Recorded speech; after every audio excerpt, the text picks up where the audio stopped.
Salam alaikum à tous les musulmans et que Jésus-Christ soit avec vous pour tous les chrétiens. Bon, on a vu la petite vidéo du live de Abou, donc voilà, qui tombe sur TikTok. Au moins, il regrette ses propos envers Off. Elle a dit, ouais, t'as 50 ans, t'es pas respecté à Vitry. Au moins, c'est bien, mes frères et sœurs. Vous voyez ce que je veux dire ou quoi? Bon, il s'est pas excusé, comme le grand Guadazero lui avait demandé, mais au moins, il regrette. Déjà, c'est déjà bien. C'est déjà bien, mes frères et sœurs. Donc voilà, ça prouve que c'est pas une mauvaise personne, mes frères et sœurs. Et moi, je comprends, tu te fais clasher, tu vois, t'es énervé, tout ça et tout. C'est juste qu'il a un peu joué les malins, t'as vu, il s'est énervé, il est parti loin dans ses propos.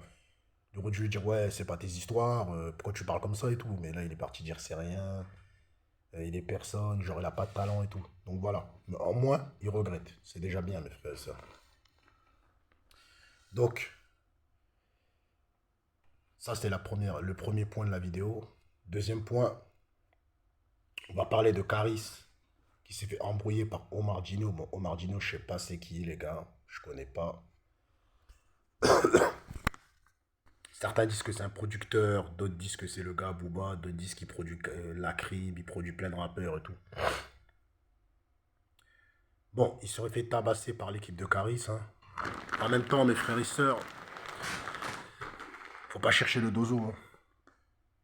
Dozo, il était tranquillement avec sa meuf. J'ai entendu que le gars, il est venu, il a mis un coup de pression. Caris, il a pris sur lui, ou je sais pas, il a répondu. Après, Caris, comme il a vu qu'il était dans une salle, il n'a pas voulu reproduire ce qu'il a fait avec Booba. À l'aéroport, il a attendu la sortie et il a envoyé ses gars. Et ses gars ont frappé et ont volé la Rolex au gars. Sevran, mes frères et sœurs, ça blague pas.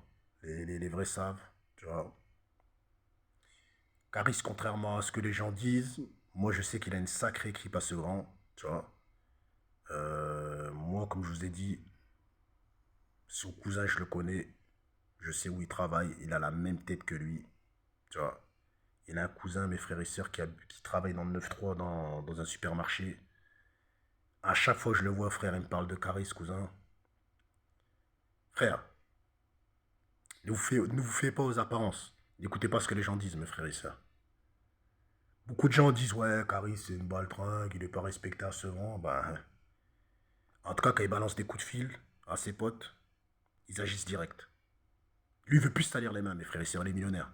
Qu'est-ce qu'il va aller se battre à 42 ans avec des gens? Les gens viennent l'embrouiller, il envoie des gens, c'est tout. Voilà. Donc voilà. Donc moi, je suis contre la violence. Mais si apparemment on est venu lui faire chier, frère, faut bien avoir une réaction. On va pas venir. En plus, il était avec sa meuf, on m'a dit. Donc voilà, on vient l'embrouiller, tout ça et tout. On vient, on lui casse les couilles, mes frères et sœurs. Donc voilà.